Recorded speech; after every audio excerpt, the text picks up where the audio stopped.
Good morning. How long are we going? We're going about an hour, 45 minutes to an hour. That work? Wonderful. Okay. Good morning. Gotta give me 2 seconds then. Oh, that's okay. We've already started, guys, but that's fine. Oh, all right. All right. Good morning. My name, as you can see, we are friends and we're just kind of hanging out here. So we're chatting with you. My name is Garland Nixon and welcome to my channel. Today, we're going to have an exciting and informative conversation with two of the most knowledgeable and experienced intellectuals in the field of military intelligence and international relations, Scott Ritter and Ray McGovern. Let's talk.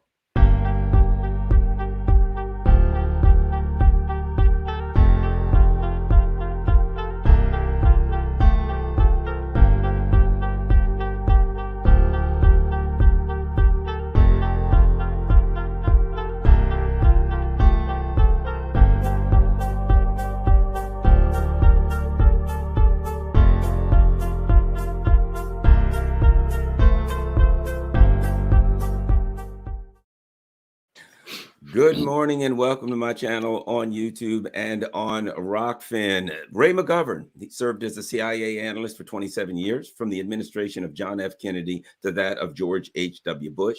Ray's duties including chairing national intelligence estimates and preparing the president's daily brief, which he briefed one-on-one to President Ronald Reagan, Reagan's 5 most senior national security advisors.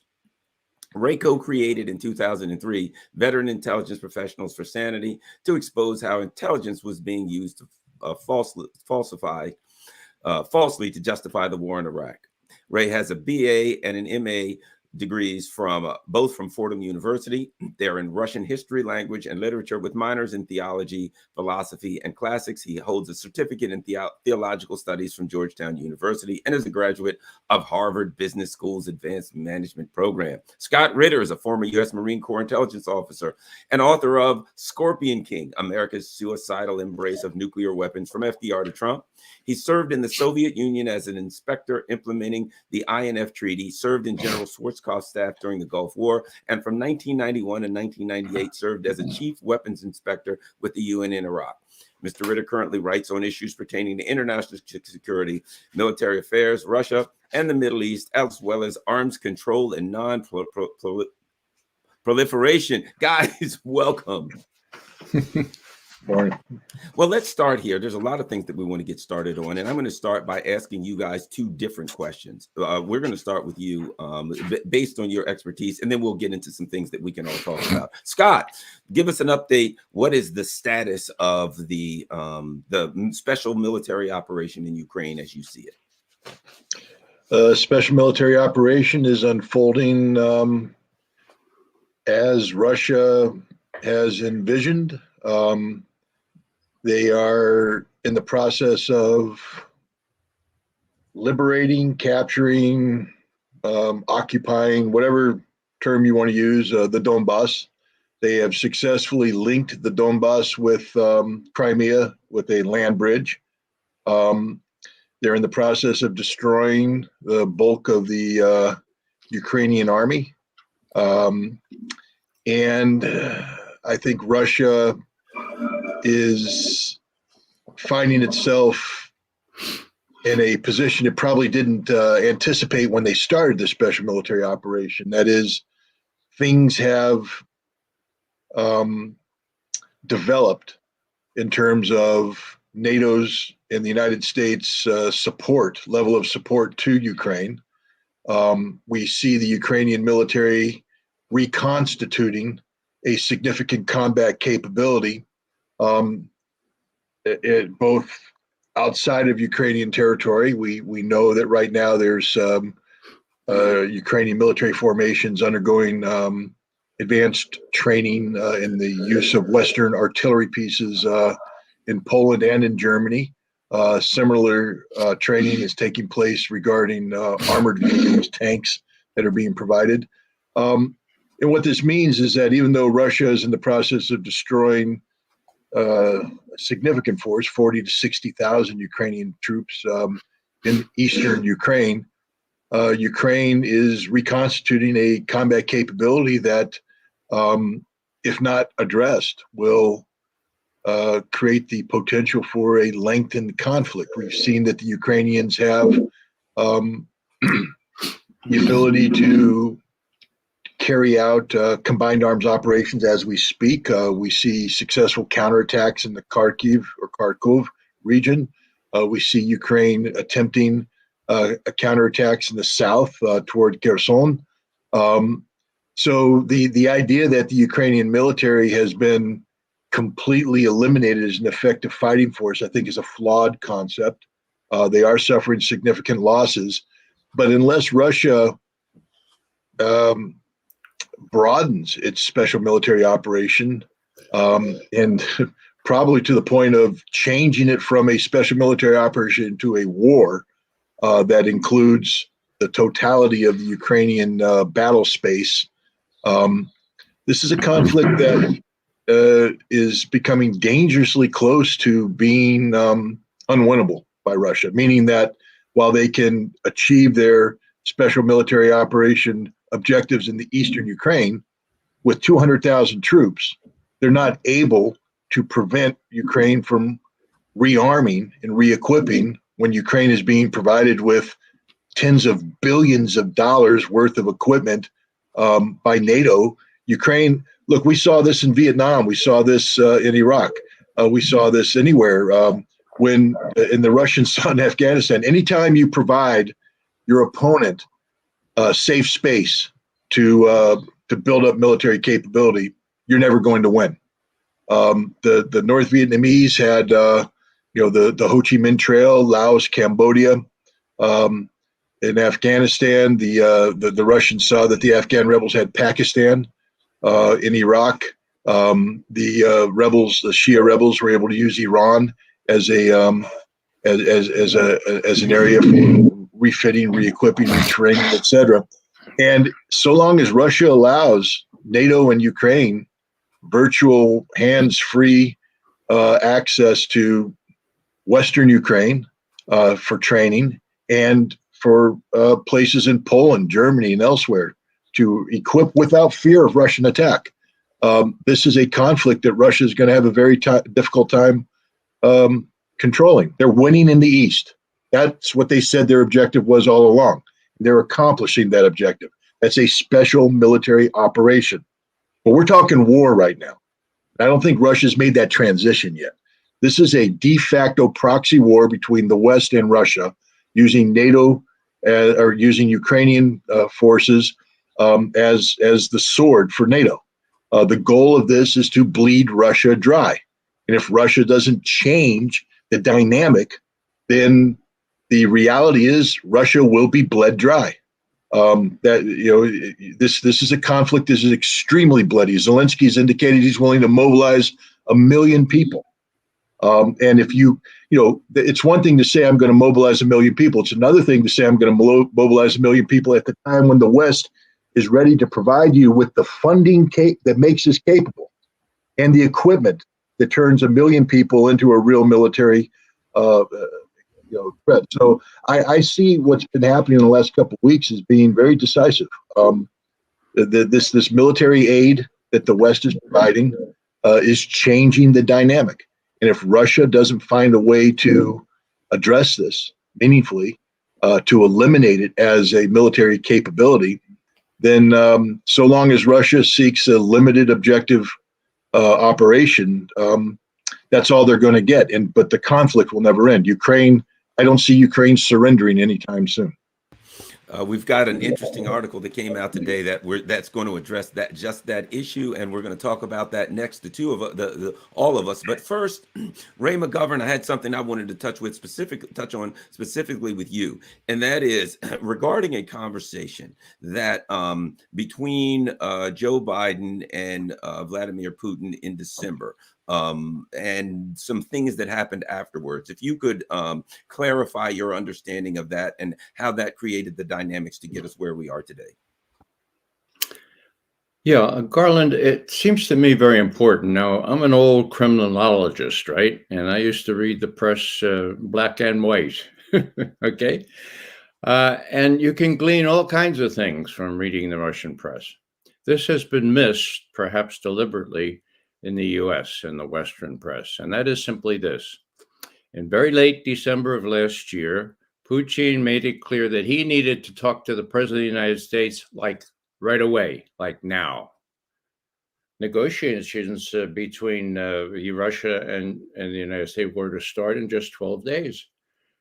But Biden sensibly said, all right, let's talk. And they talked on the telephone on December 30, 2021.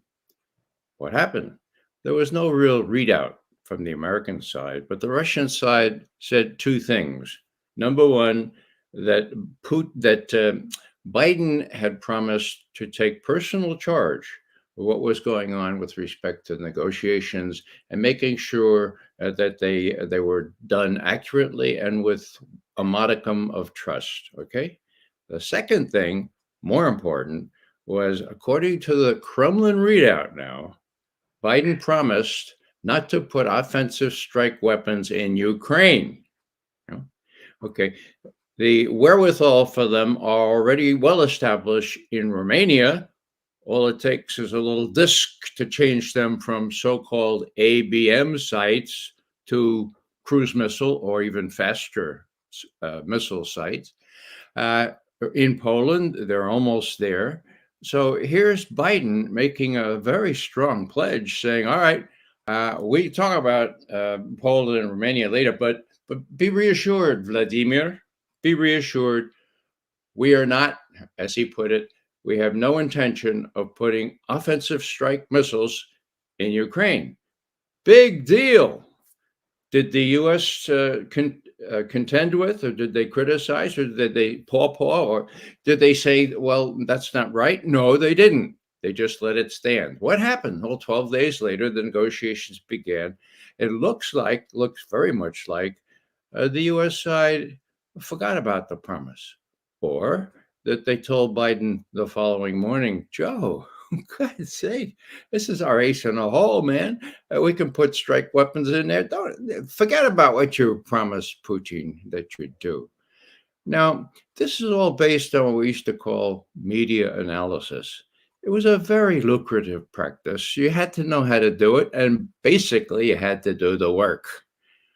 When Bill Casey came in as Ronald Reagan's head of the CIA, he was astonished. He said, most of my military people, most of my political people on the Soviet Union at the time, just read this stuff, and 80%, his word, 80% of the conclusions is based on open sources. This is terrible. We need spies. Well, come on. That's always been the case. It's been a kind of a neglected area, shall we say, lately. And I put out an appeal to my colleagues. Am I wrong in thinking this means something? Was there a promise? And was it the case that the U.S. didn't dispute that? That much is clear. Well, what kind of reaction would you expect on the part of a president of Russia, Putin, or anyone else, to say that he might be being diddled again, that he can't trust the president of the United States to get his act together with respect to his advisors? And, this is not a secondary issue. Actually, it's been called a secondary issue, but it's the strategic issue that worries Putin the most. He said that in very declarative terms. He said, look, you put those ABM sites in or circling us, and we know what they are. They're not ABM sites against Iran, like you say. They can be converted into offensive strike missiles. Here, Biden promises not to do that in Ukraine, and all of a sudden that evaporates into thin air. Now, I haven't had a chance to talk to Scott about this, and I'm wondering if he has noticed the same thing, and if so, whether he places the same emphasis on its importance as I do. Scott, your thoughts on Ray's question? Well, look, I'm not going to ever challenge Ray's ability to carry out open source analysis of the press. He's a master of the art, and I will also never question the ability of the United States to say one thing and do another when it comes to national security. We are the ultimate liars. We've lied to everybody. We don't know how to tell the truth when it comes to national security, and it's clear that the United States views, look, we withdrew from the INF Treaty for a reason. All right. It's not, this wasn't an accident. And people say, well, that was Trump. No, Obama wanted to withdraw from the INF Treaty. The military's always wanted the United States to withdraw from the INF Treaty. We withdrew from the INF Treaty for a reason. And the reason is we believed that it was in our national security interest, not Europe's, not Poland's, not Romania's, our national security interest to be able to employ intermediate range missiles, conventional and potentially nuclear, on European soil in a way that threatened Russian security. We had seen a situation where Russia had developed a sense of immunity, I would say, from American first strike. Russia has a lot of things to worry about. We've been sailing destroyers up through the northern straits, and everybody's like, well, that's no big deal. That's just freedom of navigation. Well, except that when the destroyers are equipped with cruise missiles, nuclear capable cruise missiles, which if launched from that location can hit Russian missile silos very quickly. Russia says, well, wait a minute, that gives you the potential for a decapitating first strike. And so Russia realigns its forces, maybe deploys some Sarmat missiles or potential Sarmat missiles out of the immediate strike range. But now we're deploying intermediate range missiles into Europe that can strike these capabilities.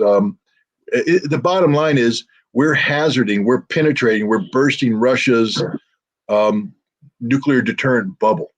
And that's what our goal has been all along. I mean, we have insane people who operate our strategic forces and who come up with strategic, rather than figuring out how to reduce the threat of nuclear war.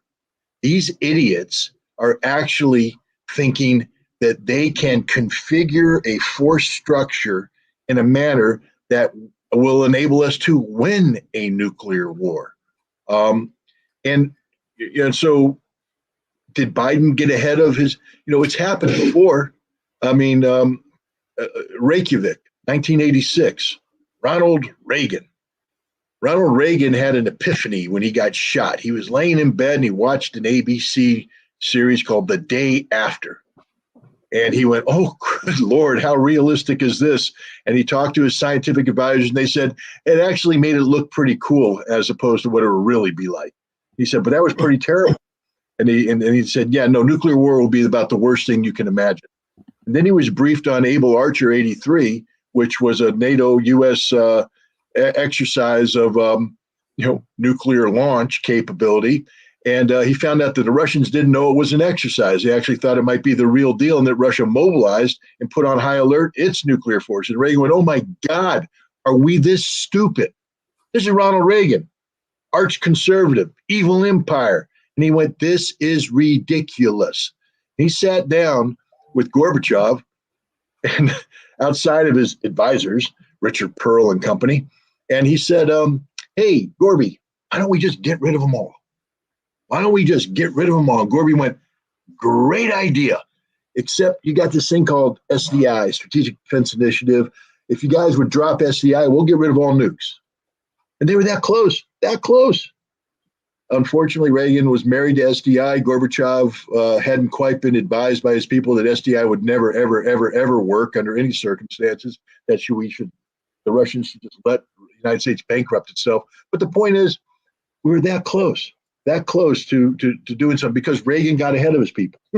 I'm not saying Joe Biden is Ronald Reagan. I'm not saying he has vision. I'm saying that Joe Biden may have honestly believed something, because as soon as Reagan came back and briefed his people, hey, guess what I just did? They freaked out. They literally flipped and they started pushing back. You found out how little control the President of the United States has over actual national security policy. All of his advisors screamed, moved around, maneuvered, whispered, boom, boom. Next thing he found out is he wasn't able to do it. He was barely able to get the INF Treaty off the ground. And that only then because Richard Pearl and other people resigned in protest. So my point is, Joe Biden could very well have, in good faith, told Putin, "Yeah, we're not going to do this." Meanwhile, the warmongers back there are sitting there going, no, dude, we've just spent literally billions of dollars building up a weapons capability. We pulled out of a damn treaty and we got all the chess pieces moving so that we can do exactly what you said we're not going to do. And yeah, so I think Ray's on to something. I don't trust anybody in the United States establishment who deals with nuclear force structure and things of this nature, because I used to believe back when I was a junior member of that team that we actually wanted to get rid of these weapons, that our goal was to create a framework of stability that would enable us to back away from the abyss. I'm now convinced that all of the people of my mindset and Ray's mindset and others have been retired or pushed out of the way, and there's a new generation of warmongers. Literally, there's nothing else to say. These are people who worship the concept of nuclear, not just deterrence, because deterrence means we're going to prevent anybody from ever using the nuclear dominance. And the United States seeks to be a nuclear dominant power in the world today. And the more we lose our conventional capabilities, the more the world realizes just how dysfunctional we are from a conventional standpoint, the more these generals and admirals say the only thing we have left that gives us dominance is nuclear weapons capability. So let's play our strong card. This is an empire going down, but we still have the ability to destroy the world. And the people who believe in sustaining this empire are starting to say the only way we can do this is by not only having a credible nuclear capability, but one that we're willing and able to use. Ray McGovern, I got an important question for you. First, I want to remind our people, everybody here, we've got, my gosh, 650 viewers right now. I'm also on Rockfin. We've got this is very important. We've got a disinformation governance board going on right now. So we never know when people like Garland and Ray and Scott will be thrown off of any particular platform, including YouTube. So I would ask everyone also to go to my Rockfin page. I put the link in the chat. So please click on that, go to my Rockfin page, become a member of Rockfin. As I said, we never know when Scott's already been tossed off of Twitter, and we never know when the three of us will be off YouTube or wherever, but Rockfin is a good alternative. Also, we do have the opportunity here to do on Rockfin. You can do the tip jar here. You can do super chats, things of that nature, which allows me to help get this thing going and get my website going. All right, Ray, this is important. Ray, Garland, go ahead. Go ahead. You had something. Can I interrupt? I'd like to comment sure. on what Scott just said. Certainly. Yeah, I know this from being on duty with the CIA and heading up the Soviet Foreign Policy Branch. We worked to conclude the first major treaty on arms control, which was the Anti-Ballistic Missile Treaty. Many of your viewers are probably too young to realize the significance of that. But up until then, there was this balance of terror where there was sort of the notion that one side could get predominance over the other side to the point of making a first strike with nuclear weapons, and then escape any retaliation.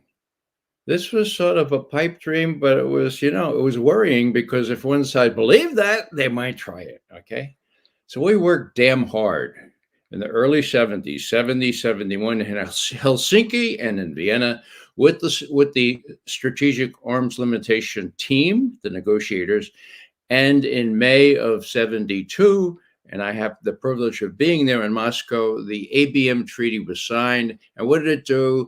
It limited each side to, well, initially 2 ABM sites, hardly enough to defend against a first strike, against hardly enough to have a credible deterrent, okay?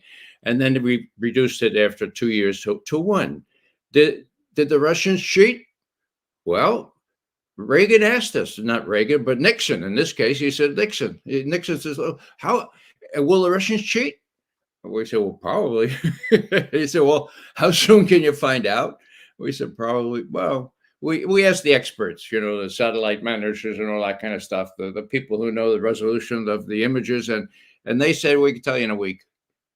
And so we told the president, Nixon, and Kissinger, and he said, well, we can tell you in a week. He said, that's good enough. Did the Russians cheat? Yes, the Russians cheated. What did they do? They put this monster ABM site out in Krasnoyarsk, way the hell out in Siberia, okay? It stood alone. It was clearly what it was designed for. And what did Reagan do? He didn't threaten the Russians. He said, look, we detected this. Here are the images. We need to talk. So they did talk. That's the way we used to do things in those days, right? Okay. And finally, the Russians said, okay, all right, it's an ABM site, we'll destroy it. And they destroyed it. So trust but verify, doveraj, no proveraj. Well, that started with Nixon, okay? And the short answer here is that regime, that balance of terror that was real and really was kind of a deterrent to both sides, existed for 30 years, count it, 30 years, from 72 until 2002, when Richard Pearl and John Bolton and the rest of Cheney and Bush's advisors said, well, let's ditch that treaty. Well, okay. Now, this is equally important. The Intermediate Nuclear Forces Treaty that was signed in 87, right, Scott? Yeah, 87. Okay, I was there for that too. Now, what happened? I mean, it wasn't like forbidding the emplacement of nuclear capable missiles. They were already there. They were in place, right? The Pershing IIs were in Europe, and the SS-20s were were all over Europe and Asia as well. Now, Scott wrote a book about this, literally. He was an INF inspector. What happened? Well, the two sides were smart enough to say, we used to have this balance of terror where we had a deterrent under the ABM treaty. Now it's even worse. Then we had 30, 35 minutes of warning. Now we got 6 to 9 minutes with these INF, with these missiles, right? The SS-20s and the Pershing. That makes no sense at all. We need more time, more warning from launch to impact time. So let's destroy a whole class of intermediate range nuclear missiles. Right. McGovern says, all right, that's not going to go anywhere. Guess what? They did it. Reagan and Bush did it. Now, what's my point? Well, my point is that the warning time went back up from 6 to 9 minutes to 30 minutes or so. And now Trump, in his wisdom, and Obama before him, in deference to the U.S. military, who can only be described as crazy as Scott has, I said, no, let's make it so that we can put these intermediate range nuclear missiles in Poland, Romania, and maybe Ukraine. That was my point about this earlier stuff. Now, but I hope you don't mind me mentioning this, Scott, but Scott has written a book, a real book of his experience watching the destruction of these SS-20s in then the Soviet Union, and his experience and what this meant, how the warning time was broadened again. Now, what is it down to? Well, if you include Finland, and Scott is right, what is it, about 3 minutes warning time? Now, What's Putin going to do? He's going to automate his response system. We're all going to be fried as soon as somebody detects some kind of missile, whether it's a scientific research missile from Norway or whatever. We're all going to be dead. Okay, that's how stupid this whole thing is, and it's not illusory. It's not that we're warning about something that shouldn't be taken seriously. It should be. And what really bothers me, what I'll say lastly, is that our national intelligence directors pretty nonchalant about it. They say, well, yeah, Putin's up against the wall. If Putin considers himself under an existential threat, well, then he might consider using nuclear weapons. And if he starts to losing Ukraine, that would be a factor that would be, well, what's the conclusion to that? He's got to lose in Ukraine. He can't win in Ukraine. And then we're all fried. So, this is Saturday morning. But who wants to be fried? And I'll let it go at that. Scott, that's actually the perfect segue for what I was going to say next. Couple of things going on. I'm going to put it together. This is all going to make sense. Number one, Finland and Sweden say we want into NATO. There's a lot of background on that. Now we hear Turkey saying, there are no circumstances in which we're going to vote for that, and they have to have. We don't know yet, but they do have to have. They do have to have unanimity in order to get that done. I read an article today in RT that says Andrei Sushensov. He says Ukraine could just be the starting point of a bigger crisis. And here's what I think, Scott. I'm going to sum this all up. In December, the Russians sent a written set of written demands to the U.S., to NATO, the U.S. And Ukraine wasn't all of it. It was, we want you to back up to back where you were before like 96. We want these missile launchers gone. They didn't just say, we want Ukraine. Is it possible that Russia's doing a special military operation in Ukraine? And after that's over, they say, now let's revisit those demands. We told you to get the hell off of our border. Are you ready to talk now? Or does this special military operation expand? I mean, has Russia just decided, look, this game of building up to our border, either we're going to fight you off or you're going to get off. That's not going to continue. That may be a little more I may be adding more, but you put it all together, Scott, with your expertise and make some sense of it. Well, I mean, we know that Russia submitted on December 17th of last year 2 draft treaties, one to the United States, one to NATO. And there's similarities in both, namely that Russia said, we, in addition to our demands on Ukraine, which is basically hinged around the issue of permanent neutrality, that Ukraine can never join NATO, and Russia rejected the idea of the eastward expansion of NATO up to its borders.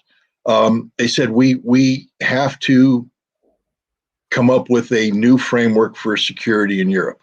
That the current situation that exists is unacceptable, unsustainable. That we can't have the expanded NATO starting to absorb non-national military capacity. What that means is Poland has its own army. Russia's never objected to Poland having its own army.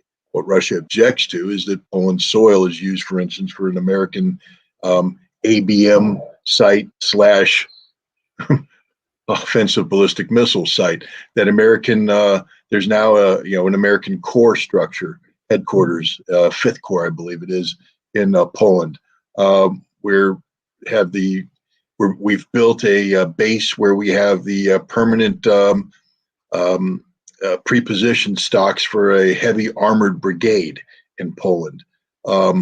We are looking to perhaps put more heavy armored brigades in Poland. From a Russian perspective, this is a non-starter. It's just literally they can't allow this. It's an existential threat to Russia. The same thing with the deployment of NATO battle groups to the Baltics. I mean, the absurdity of a German reinforced armored battle group deploying to Lithuania. I mean, anybody who has an appreciation of history should just say, what? No, that can't happen. It happened. The Brits have a group there, the French, others rotate in. Romania, we have a permanent capability in Romania. We're making a U.S. naval presence in the Black Sea de facto permanent. We're flying our B-52 nuclear capable bombers on offensive flight profiles right up to the Russian border, then veering away. The Russians have taken a look at all of this and said, no, it's not going to happen. So the Russian policy is rollback. Now, they wanted to do it through negotiation.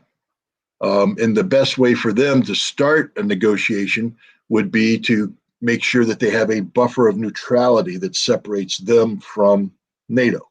Ukraine was an important element of that. Belarus is supposed to be an element of that. Finland is supposed to be an important element of that. But the point is, some people say, well, the Russians have a history, and Ray knows this, of putting extreme, all sides do, extreme positions forward, negotiate backwards to a common ground. That may have applied in the Soviet Union times when the United States and the Soviet Union viewed each other as equals. But Russia has been coming at this problem from a position of weakness for 2 decades. When Vladimir Putin started putting his marker down saying, I'm a little concerned about what you're doing, we ignored him because he's Russia. Russia's weak. We don't have to pay attention. So Putin gradually built up Russia's strength, but he's still putting his position in, and the U.S. refuses to negotiate. What happened in December is Russia's back is literally up against a wall. There's no more negotiation. There's no backwards. There's nowhere Russia can go. Russia's against the wall, and Russia said, this is the position. This is what must happen, not what we want to happen, what we're willing to negotiate backward from. There will be a redefining of European security framework that has NATO retreating to its pre-1997 borders. That doesn't mean that Poland stops being a member of NATO. It means that Poland can no longer host any non-Polish NATO military capability. The same thing with the Baltics. This is a demand from Russia, not a request, a demand. And we need to understand that no matter what happens in Ukraine, that demand still exists.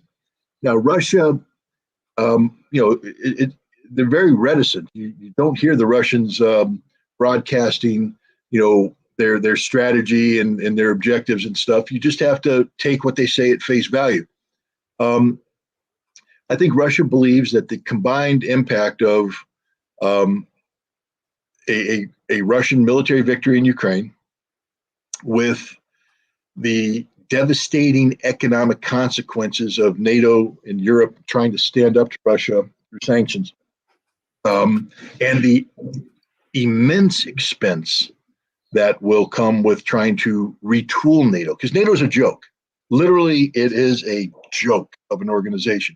The British saying that they want to provide military security guarantees. Britain can't deploy anything, anywhere, anytime. That's it. They're a joke. We can go on. The Germans had to basically cannibalize the totality of their armored force to get that armored unit up to Lithuania. The idea that Germany now can deploy troops into Poland, even if history would allow that to happen, there's nobody Germany can deploy. They have nothing. The Romanians have nothing. The Polish army is a joke. If they tried to have a massive exercise today, a mobilization, 60% of the Polish military would be in the barracks because none of their stuff works. That's why they're in the process of swapping old stuff out to get new stuff. This whole Ukraine thing is one big arms exchange, scam. But my point is, Russia is hoping that the expense of trying to stand up to Russia would be too much for Europe. Now, is Russia right on this? I don't know. It's hard to predict the future. If the West senses weakness on the part of Russia, if the West senses that while Russia could seize the eastern part of Ukraine but not finish the job, that might bring some resolution to this. Turkey, everybody's applauding Turkey, but Turkey didn't oppose Finland joining because that is a suicide pill for NATO. It is. That's not why Turkey said no. Turkey said no because the Scandinavians provide safe haven and succor to the PKK, to the Kurdish groups. And they say, you guys support terrorists. We're not going to allow a repeat of the Greece situation where Turkey said Greece can rejoin NATO, and then Greece turned around to stab Turkey in the back, according to the Turks. So the Turks aren't willing to allow that to happen, but it has nothing to do with the security threat posed by Finland joining NATO. The same thing with Slovakia's objections. It's not that, oh my God, we would never let Finland join because this would be the end of us all. It's, no, we're pissed off at them, excuse my language, we're irritated with them about their policies toward Croatia and things of that nature. These are things that the United States and others can seek to paper over with incentives, bribery, cajoling, threats, etc. You know, the point I bring up is that Finland's still a big problem, and Russia's not backing down, and they will not allow Finland to join NATO. That's my firm belief. They will not allow this to happen. And that means that Russia will destroy Finland as a modern nation state before they allow Finland to join NATO. Sweden, I think Sweden would pay a price, but Finland is on the chopping block. Their head is there, and there's nothing that can save Finland. And that's the point I tried to make with Ukraine. There's nothing that can save Ukraine. Ukraine is gone because Russia eventually is going to transition away from a special military operation to a war, and they are going to eliminate the Western Ukrainian safe haven. They're going to destroy Kiev as a political center of gravity, and they're going to do the same thing to Finland. And NATO can do nothing to stop them because NATO has nothing to stop them except nuclear weapons, and Russia has its own nuclear capability. But this is a very dangerous situation because the more Russia acts out in this matter, the more difficult it is for NATO, because you have a lot of people saying, "Oh, we can't push Putin into a corner. Remember, we got to give Putin an off ramp." You know that the opposite's true too. You can't push NATO into a corner. You can't push the United States into a corner. There's got to be an off ramp, and I can't imagine a scenario that has NATO saying, "Yeah, well, we'll allow this new European security framework after Russia destroys both Ukraine and Finland." I can't imagine a scenario when NATO is going to go, "Yeah, now we want to back down. Now we want to be." No, I think it's going to double the resolve, and it's going to end up with a war in Poland, because Poland's just an insane nation. That in the Baltics, these are crazy nations that's never been allowed into NATO. They view NATO as the shield and the sword that they can employ against the threat. They have centuries worth of grievances building up, and I see nothing but trouble, danger looming. I don't see a negotiated settlement here. I don't, and I don't know if Russia's strong enough to win against everybody. Russia's strong. Russia has capability, but the idea that Russia, even under general mobilization, would be able to successfully push back against a resolute NATO that itself mobilizes is might be wishful thinking on the part of the Kremlin. So we're heading in a direction where neither side will back down, and neither side is being afforded a diplomatic off ramp, and that just spells trouble for everybody. Ray, let me go to you. There's plenty to talk about, Ray, but you got. I think there's something I'd like you to add to this.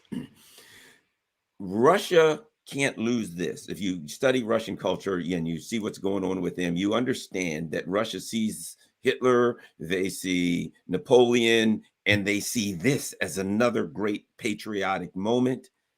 But they got a big brother who sees the same, and that's China.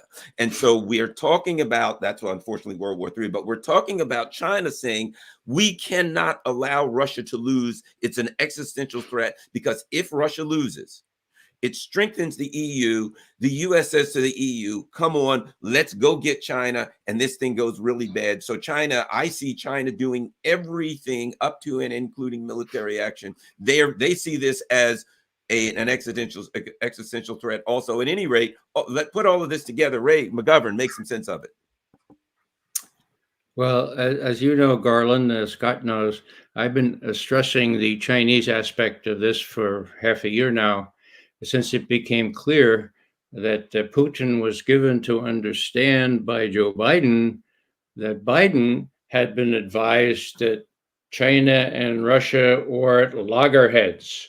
As Biden said explicitly, China is squeezing Russia. It's got a long border, and it's got pretensions to be a major military outfit there in Asia, and it's squeezing Russia. Russia's got this big problem, okay? Well, the rest of last year, that is after the June 16th summit between Putin and Biden, the Chinese and the Russians made it quite clear that not only is China not squeezing Russia, but it has sort of like a fraternal embrace around Russia, and that they have what's tantamount to a military alliance. Now, why is this important? Well, let's go back to the strategic situation here. And March 1st, 2018, when Putin got up and he said, look, I'm up to here with the West not listening to me. I am about to show you videos of 5 new weapon systems that the West cannot defend against. They're hypersonic, many of them. Some of them go around the South Pole. They're not going to be able to build ABMs around the South Pole. This is what they are. And he showed them. And then he said, now, will you listen? And the West didn't listen.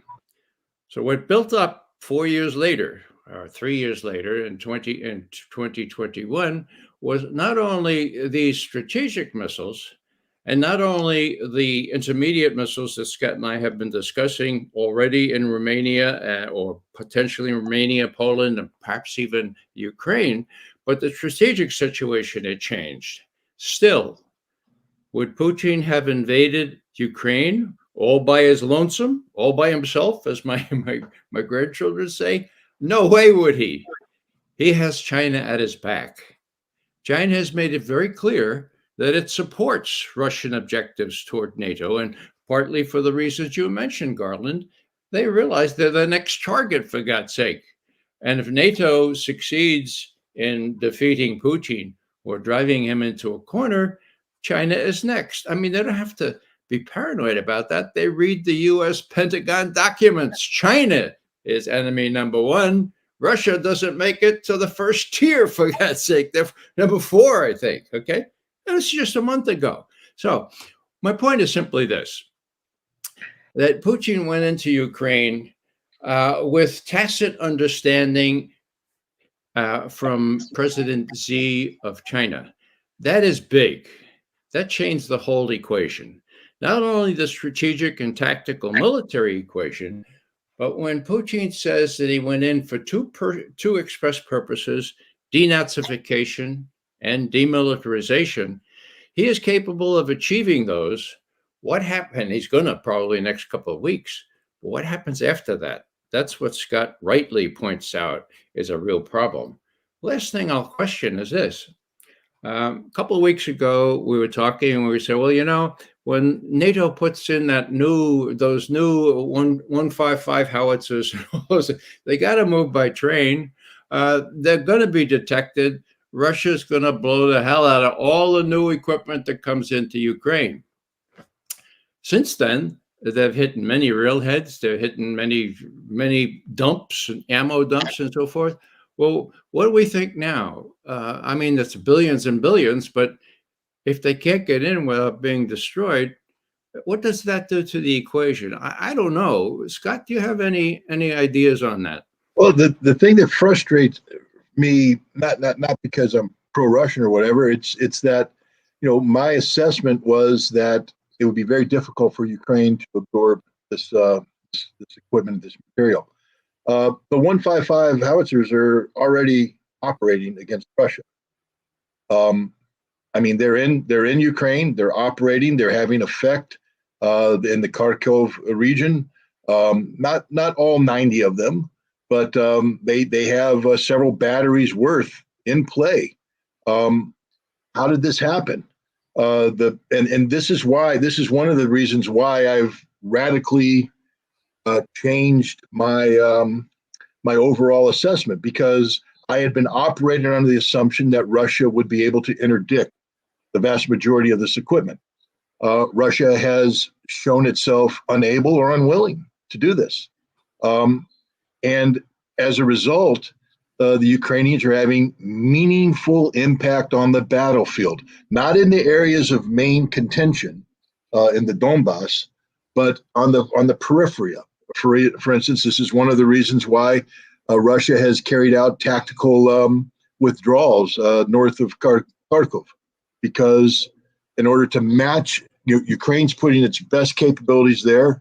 In order to match that best capability, Russia would have to divert resources from its main effort.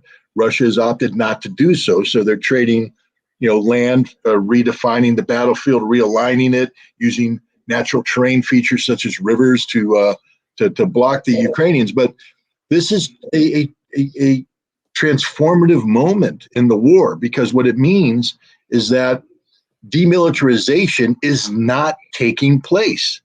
That for all the forces that Russia's destroying in the east, Ukraine is rebuilding significant capability. And I liken this to Moscow in October, November, December of 1941, where the Germans are driving, they're moving towards Moscow, and the Russians just start throwing things at them, sacrificing everything to slow the Germans down until General Winter and the combination of Siberian divisions came in that gave them the ability to counterattack. The Germans were bled white, and they were stopped and pushed back. If Russia doesn't change the calculation that's going on right now, that is the trajectory we're heading on, because 200,000 troops, no matter how good they are and well equipped they are only capable of doing so much. And the fighting that's taking place right now, even though it's slaughtering Ukrainians, it ain't cost free to the Russians. They're losing equipment, they're losing men, they're losing materiel. And unless Putin mobilizes or transfers forces in, those aren't being replaced. So instead of having 200,000 men online, Russia today might have 180,000. And if you don't think removing 20,000 people from that equation changes the options available to the Russian leadership, you don't know anything about war.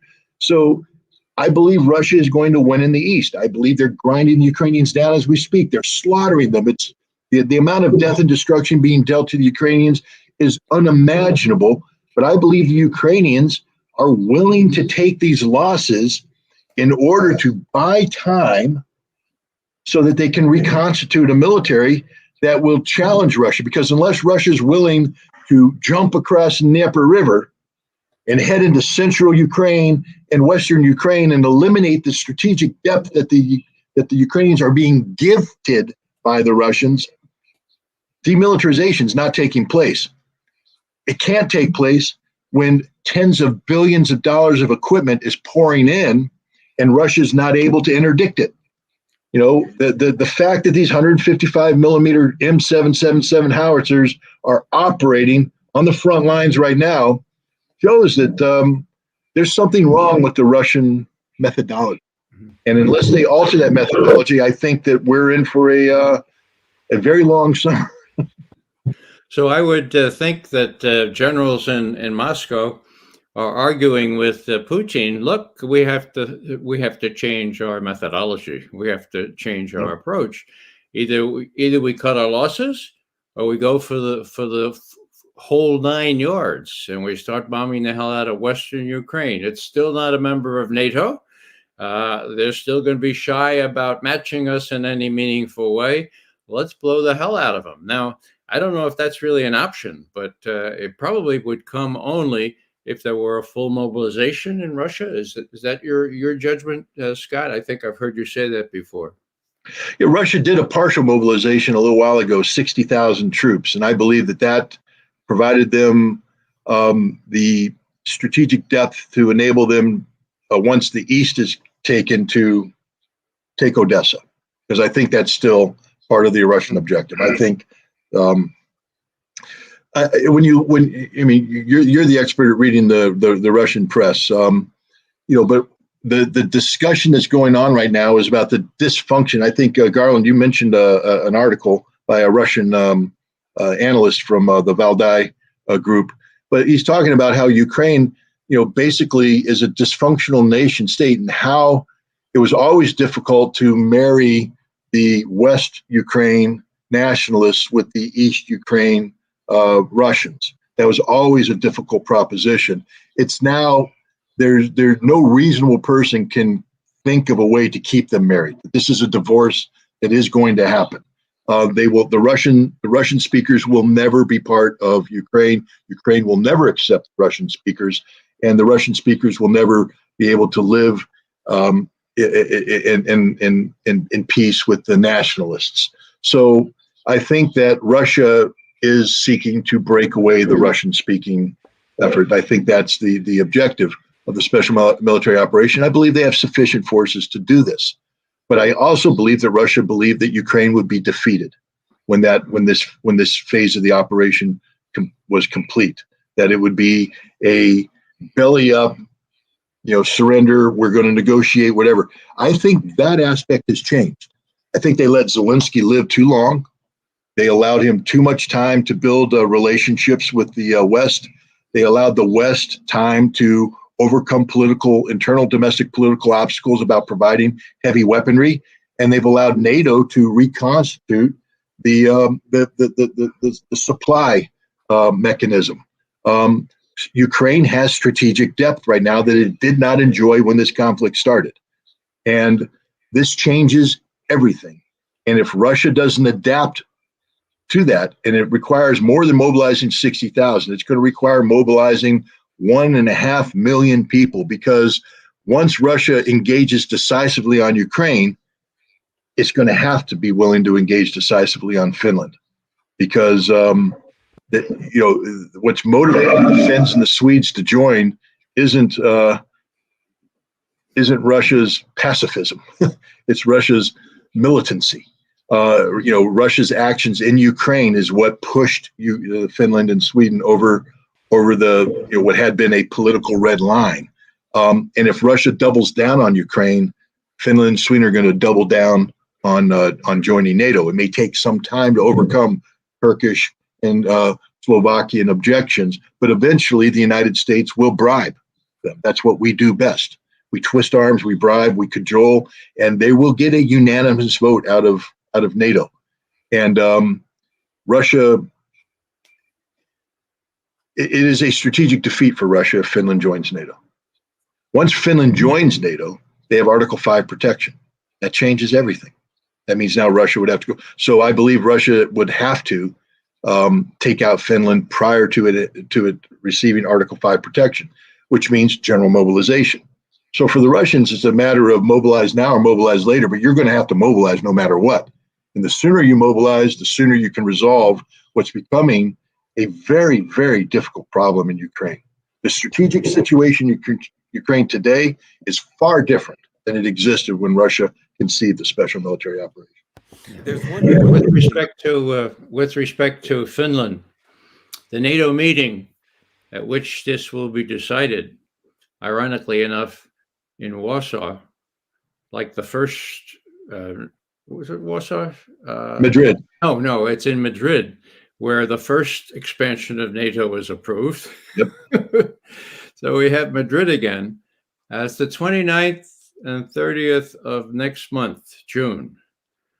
So is this something we should really be keeping in mind? In other words, if Finland and Sweden decide to do this kind of thing, will it be approved at the end of June? And so, as night follows the day, the Russians will have to do something to dissuade the Finns in the first instance before the end of June. I throw that out as a question. I would also add this, that Garland and Scott, you mentioned the Nazis, the Nazi invasion in 1941 of Russia through Ukraine. You mentioned Napoleon, right?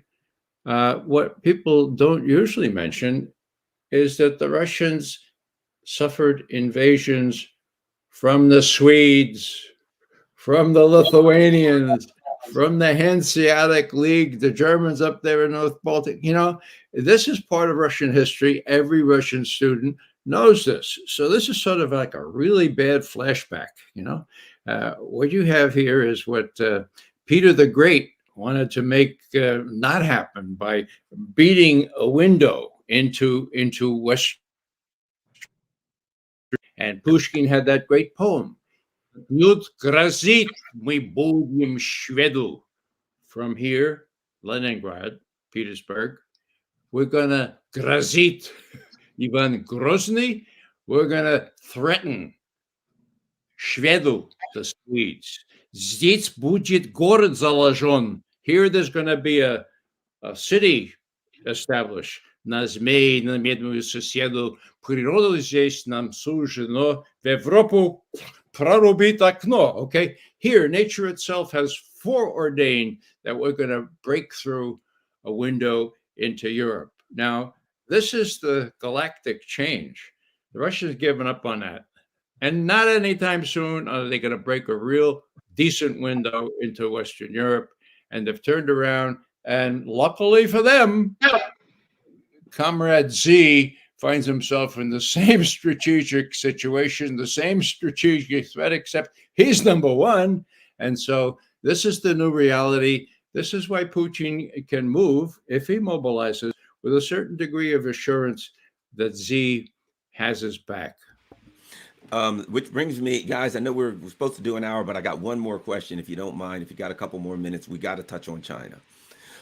Scott, recently there was an election in the Philippines. Ferdinand Marcos Jr., a guy who is, let's face it, he ain't exactly the latest iteration of Gandhi by any stretch of the imagination. However, for a number of historical reasons, he's going to lean more towards reconciliation with China than would his opponent. That's certainly a problem.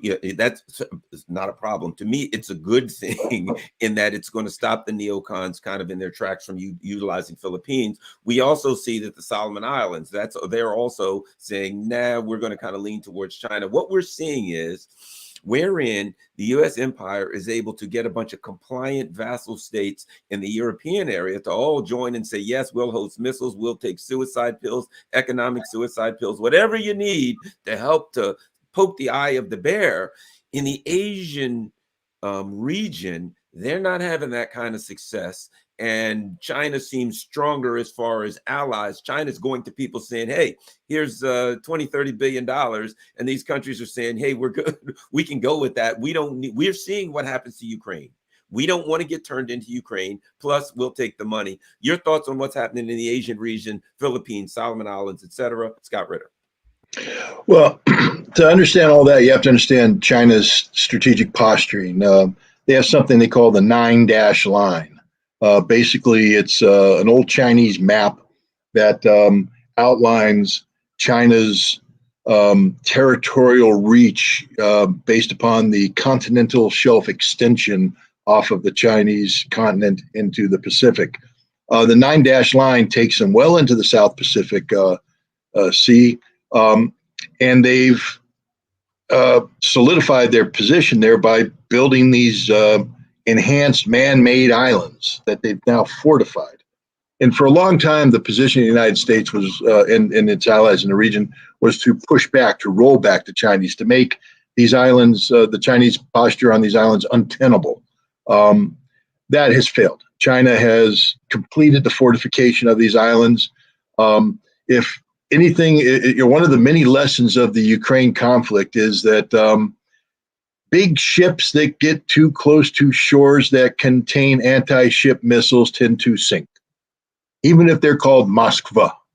And the fact of the matter is, China has stocked these islands with area denial capability that eliminates any naval advantage the United States might have had. So the United States has been looking for a way to contain the new Chinese reality. And that's where the Solomon Islands comes in. That's where the Philippines comes in, because the United States needs the Philippines, needs the Solomon Islands, needs other areas to create this fourth wall around China. China's penetrated that. They penetrated it by negotiating a deal with the Solomon Islands that has just blown America's mind, because the Marine Corps, we have this new missile that the Army's building, this missile called the Dark Eagle hypersonic missile. It's supposed to be deployed. They're talking about this summer. It may be delayed next summer because we can't build weapons that work. But the idea was that we would fly these missiles into Australia, operating in northern Australia off of unimproved airstrips, and then deploy with a C-130 into other unimproved areas like on the Solomon Islands, where we could land, cart them off, load them up, fire a bunch of missiles, load them back on, fly away before the Chinese even knew what hit them. except the Solomon Islands ain't playing that game anymore. They're on the other side. And all our strategic thinkers are going, wait, the Chinese just destroyed all the things all the chess pieces we've been carving. The chessboard's changed. The Philippines, yes, we have major military training exercises with the Philippines, but Marcos Jr., just a little piece of history. In 1986, I deployed to the Philippines as part of an emergency force when the original Papa Marcos went down, and we were worried that the new People's Army, communists, were going to take over. So I got a little bit of history in the Philippines. But Marcos Jr. has said, hey, you remember in 2016, we all went to Helsinki, to the International Court, and we said, China, what you're doing with the 9-dash line, this is illegal, against international law. And we got the court to agree with us. Well, he says, yeah, I'm going to set that one aside. I'm just done. We're not going to play that diplomatic game with China anymore. I think it's important that we recognize reality and we have good relations. The point is that U.S. policy is in a flux. The Chinese know exactly what they want to do. I always bring this up. I'll bring it up again. John Boyd's OODA loop. Get inside the enemy's decision-making cycle, observe, orient, decide, act. The side that's inside the decision-making cycle of the other tends to win 100% of the time. China's inside our decision-making cycle. They've penetrated it. They're flipping around. We are reacting to them, and we will never catch up. And while this is taking place, the biggest game in town is Taiwan. And I think China has looked at Ukraine, and the big lesson they've got from Ukraine is when you decide to act decisively and win quickly. They're looking at Ukraine dragging out, that this is taking longer than anybody envisioned. Anybody. I mean, I wasn't General Miley saying 5 days, but there's no way I thought this thing was stretching into month 3 and still unresolved. And China's looking at and recognizing, because what's happening is the greatest fear. I've always said, time is not the friend of Russia or China. That if you create a situation that is a game changer, then change the game and win the game. Because if you change the game and fail to win the game, the other side has tremendous capabilities that take time to mobilize, but once they mobilize, given the alliance structure, become real capabilities. And and Russia's finding that out right now in Europe.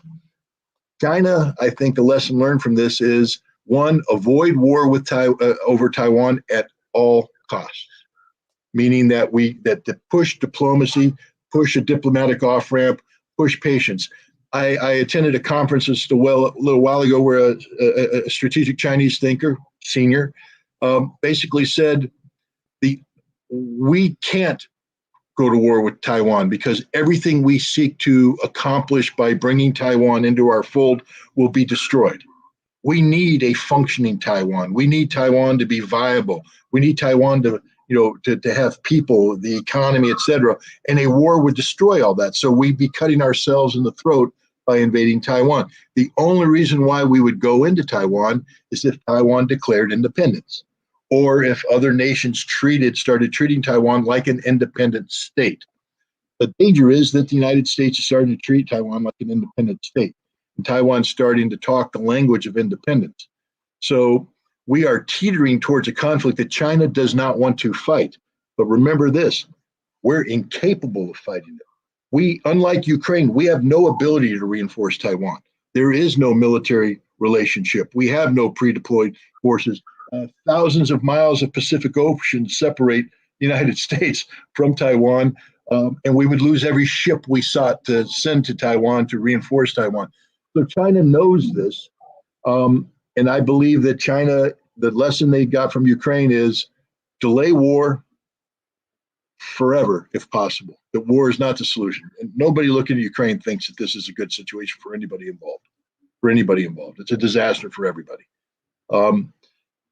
Because even if Russia wins the war, what's the peace going to look like? I mean, so Taiwan's looking at that saying, man, decisive military action may not be as decisive as you think it's going to be. That, you can't predict the outcome. So we're not going to move decisively on Taiwan.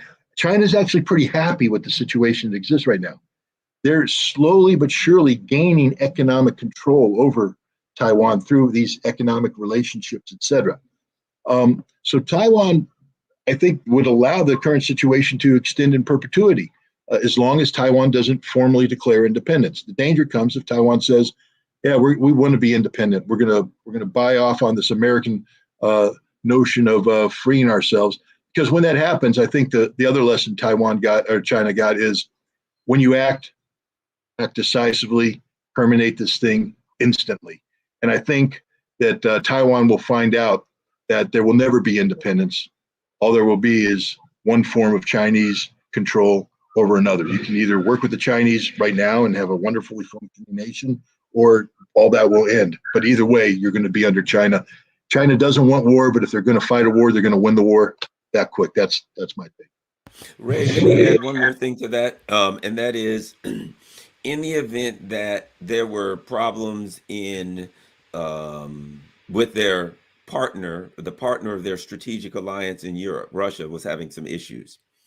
Is it possible that the Chinese could say, we're going to stir up some trouble in the Taiwanese Strait, we're going to stir up some problems there to broaden the concerns of the U.S. empire? You know, if they see, because in reality, the war in Ukraine, China does see that as their war also. Is it possible that that's another possibility, even if, let's say, they're going to or not going to attack Taiwan, but they see Russia having problems and the U.S. focusing on that they just say, hey, you know what? We're going to give you some headaches over here, and we're going to make you look in another direction and see if you have the resources and wherewithal to go in two directions at the same time. I'm just throwing that out there, but your thoughts on all of this, Ray McGovern? Well, Garland, I believe you're right.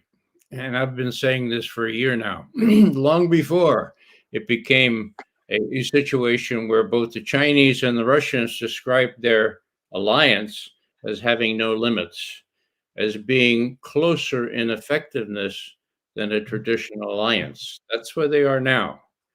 Now, did Xi openly or tacitly bless the invasion of Ukraine? Everything I've seen so far since the invasion of Ukraine, in terms of China's reaction, persuades me that Putin would never have gone ahead had he not gotten at least tacit acquiescence from China. My Chinese analyst colleagues disagree. They say, oh no, China would never ever violate their devotion to the principles of Westphalia, non-interference in the affairs of other countries. That's their principled position. Yeah, right. In my view, they gave Putin, a waiver on that. Okay, Putin, you go ahead. Now, why? Was it because Xi loves Putin, as he says he's his best friend? No, was it that? The Chinese are on the top of the list for the next target of U.S., NATO, even NATO. The Atlantic Security Treaty, talking about being involved in China in East Asia for 2 years now. Okay, what does that mean? Well, you don't have to be paranoid to be concerned if you're a Chinese person, if you're the Chinese president. So in answer to your question, yes, I think before actually Putin did something really, really dramatic, like dropping a little nuclear capable missile in the middle of Finland, not killing anybody, but showing how quickly the missile could get there and how it is nuclear capable. Before he even did that, I think he would say, hey, President Xi, it's not going as well as I thought it was. Why don't you stir up a little anxiety on the part of the U.S. out there in East Asia? Why don't you rattle a few swords instead of sending 19 fighter jets over the Taiwan air interdiction zone? Why don't you double that? Why don't you get them scared? Because even these, what shall I call them? Let's just not use adjectives. Even these top U.S. military people are smart enough. No, they are smart enough to realize that they can't handle a two-front war. And that's what it would amount to. Not only a two-front war, but a two-front war with nuclear-capable adversaries. I mean, that should be in their ken and they should be able to understand that. So at that point, I think they go to President Biden and say, Joe, let's pull back a little. This looks too dangerous. And our ships are going to be sunk if you send them out there. Well, I want to thank you guys, and I want to thank our viewers. I really appreciate you coming on. I believe this show brings together two of the most capable experts in the world today on these issues, and these are the things that our viewers and our people really need to learn. I want to ask all of our viewers to share this on all of your platforms to promote this. People need to see this, and get this kind of information and understanding. I also ask everyone to follow me on Rockfin. That's ROKFIN. As we know, Scary Poppins and the disinformation and the government disinformation board are out there. And to be quite frank, it's unfortunate that a lot of these types of shows are in jeopardy, in danger of being censored. So please share this. Please follow me on Rockfin, Garland Nixon on Rockfin. So I have a Patreon page, patreon.com. /Garland Nixon. I've got that up. I've got my website up, and I'm going to start sharing all of these videos, and I'm going to be putting up lots of articles and links and things of that nature. So I want to thank everyone for being a part of this. Ray, Scott, thanks a lot, and I hope I can get you guys together again sometime soon. I think this is really important work that we're doing. Well, thanks for having me. All right. Thanks a lot, guys. I'll talk to you again soon. Everyone, don't forget, share this on all of your platforms. Smash that like button. Peace. We are out.